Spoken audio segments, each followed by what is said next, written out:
Ahoy there, Legion! Tis the Monday after a dev stream, so you know we got a recap and review for you. Tons of content to cover this week too, from universal vacuum details to the new Grenier units, Umbra talk, all the new Warframe's abilities and how they combo off one another, to TennoCon and beyond. So I'll try to mow down this stuff for you as fast as possible. Right before we slide into that, there's a huge giveaway on the horizon. Quick shout out to Sir Alex of House Reddit for his exemplary work hosting the Warframe giveaway contests for forever. Not only has he handed out some amazing goodies over the years, he's coming up on the 50th edition of it, and really sent that event to Soren. He asked the well-known Warframe YouTubers for their assistance. Unfortunately, they all ignored him, or in one case told him good luck, which was so kind. But we're not going to name any of those guys and one gal who snubbed him because, hey, that's on them. If that's the actions they want to let speak louder than their words, that's their right to be known that way. But I know our actions can prove a lot more helpful than that, Legion. Now you got time to prepare and I'll keep you in the loop, but if any of you Platinum Barons at home have some spare tradable items of some value, it'd really make me proud if you could donate something to this giveaway for the lad, as he's done a lot of good stuff for the community already, and it would be a great way to thank him for it. You know, I don't dabble in trading myself, but I too will be donating something.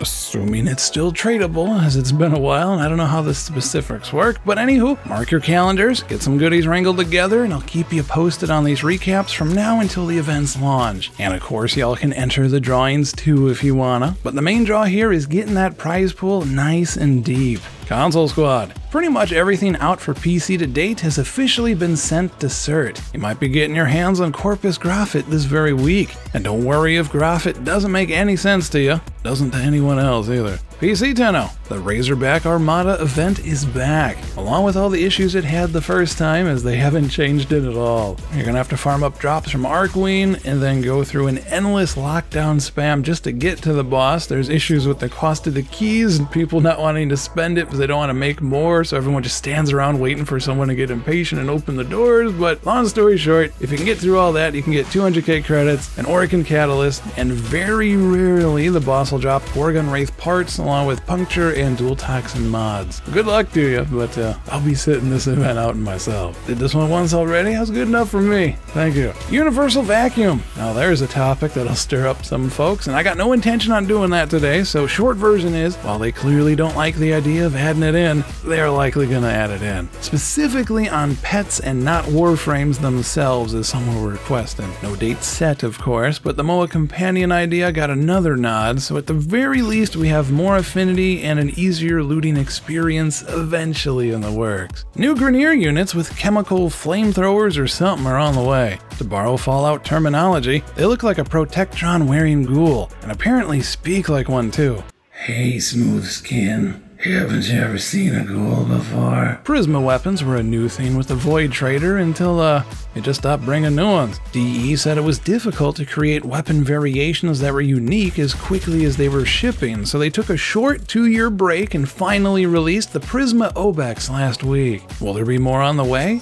I guess we'll wait and see. Operator loadouts might be a theme, but potential big changes regarding customization they couldn't talk about till TennoCon kinda got in the way. But some news we can share about customization: attachments, Sciendanas, and Warframes will all be individually colorable. No longer are you locked into the same color scheme across all your shinies. Unless of course you don't want to run with those things in the first place, but I think that we can all agree that Rhino looks best en natural. Multiplayer Captura is gonna be a thing. The host will control when to freeze time, but everyone will see their own filters and settings, which will be timing up rather nicely with the most recent batch of Tennogen Round 8 coming out this week. Dual wielding. This is a curious one. While potentially just the glaive at launch, DE seems to aim on making all one-handed secondary and melee weapons equipable at the same time, so you can shoot with one hand and stab with the other. Accuracy supposedly is going to take a hit according to Devstream 90, but don't know if that still be the case. And no better way to promote this new mechanic than to tie it directly into the new priestframe, Harrow. Now Harrow's labeled as a priest, yet sounds more like Mesa to me, but but I'll let you come to your own conclusion, so here goes.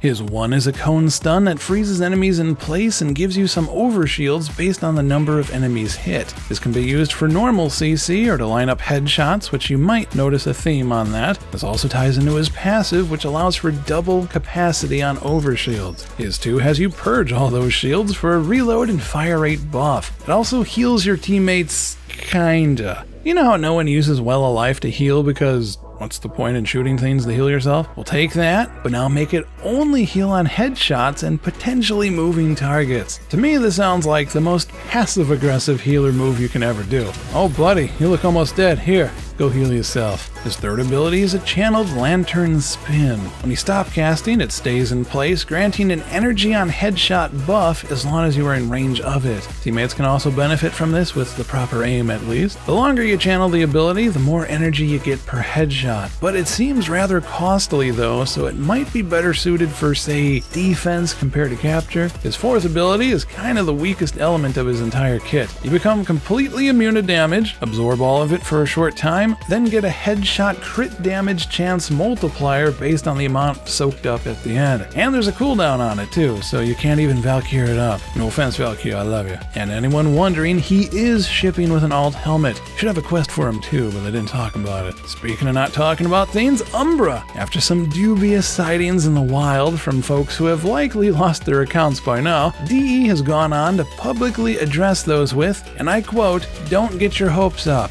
On primetime, they even went so far to say don't expect to hear anything about him at TennoCon. And to be honest, I'm curious if that knowledge beforehand would have affected ticket sales. But don't rage just yet, lads. They promised Umbra an update 20 many moons ago. And with so much kept hush-hush for TennoCon, I'm giving them some slack. Still keeping my eye on them, but some slack is okay now and then. Now for the quick bits. Mag Deluxe won't be ready this month, but maybe June. Kingpin missions were going to be showed off on this stream, but hit a snag, so it looks like they're close to new footage of it seems. They might actually make Kuva farmable from the Kuva Fortress. Surprise, surprise. Now add a decent drop rate for Rivens on those data caches, and the War Within will almost have been worth all those delays. Single sidearms and melee weapons are going to get a balance pass and likely buffs alongside that dual wielding mechanic. And potentially a Gorgon buff as well due to the current event going on, but they never promised nothing. Air melee charge attacks are getting added, but they're quite useless compared to what directional melee used to be, so nothing really gained there. They got chat filters on all channels working, so you can filter out trade chat to things just you want to see and keep out whatever else you don't.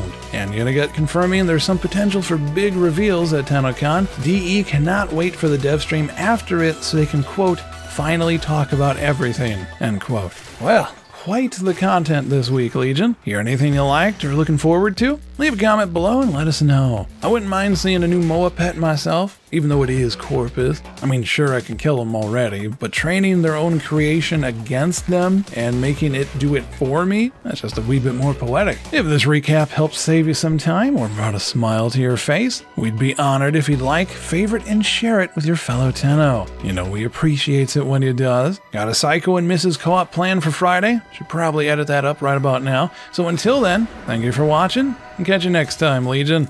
Take care.